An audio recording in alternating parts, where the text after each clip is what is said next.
The six, aged between 21 and 31, are accused of breaking into the warehouse of a subsidiary of an Israeli arms company based in Bristol, carrying sledgehammers and intending, the prosecution said, to cause as much damage as possible and to threaten or inflict harm on anyone who stood in their way. The jury was shown videos the prosecution said showed the defendants crashing through the doors of the warehouse in a van just after 3:30 a.m. last year on the 6th of August, confronting security staff before struggling with them and being arrested by police inside the building.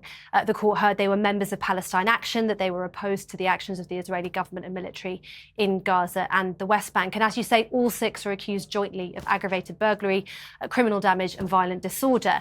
One of them, Samuel Corner, is also charged with GBH with intent, accused of fracturing a female police officer's back with a sledgehammer. All of them plead not guilty, and four said in written statements that they never intended anyone to come to harm. Now, the prosecution alleges that, on the contrary, this was a plan made in advance, that they knew their role was to smash up and keep smashing up property until they were forced to stop. And if that meant using force against guards, so be it.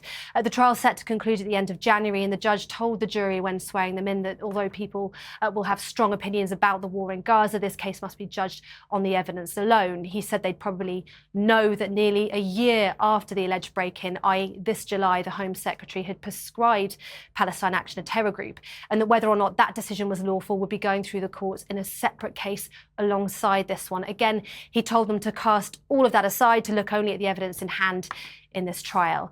There are other defendants beyond these six who will be tried in increments in relation to the events of that night. This is, of course, an incredibly complex case with a complex timeline and one very much at the centre of a heated legal debate.